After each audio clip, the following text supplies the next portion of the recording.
எனக்கு கண்களில் தெரிகிறது. என் உயிரின் உயிரான விடுதலை சிறுத்தைகள்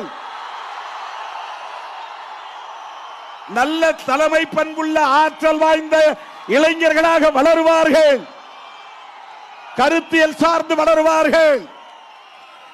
இந்த தேசத்தை சாதி வெறியரிடமிருந்தும் மத வெறியரிடமிருந்தும் கட்டி காப்பாற்றி நல்வழிப்படுத்துவார்கள் என்கிற நம்பிக்கை இருக்கிறது.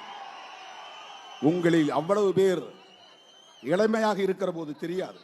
ஆனால் இதில் குடித்து குடிப்பழக்கத்திற்கு ஆளாகி அடிமையாகி அதிலிருந்து மீள முடியாமல் போனால் என்ன ஆகும்?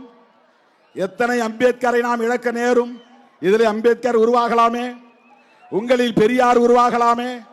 அம்பேத்கர் இளம் வயதிலே குடிக்கோ அல்லது போதைப் பொருளுக்கோ அடிமையாகி இருந்தால் நமக்கு இப்படி ஒரு தலைவர் கிடைத்திருப்பாரா? பெரியார் இளம் வயதிலே குடிப்பொருளுக்கு, மதுவுக்கு, போதைப் பொருள்களுக்கு அடிமையாகி இருந்தால் தந்தை பெரியார் என்கிற ஒரு மாமனிதர் நமக்கு கிடைத்திருப்பாரா?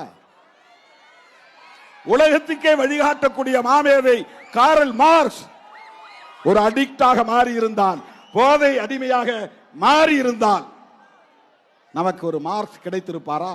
யோசித்து பாருங்க.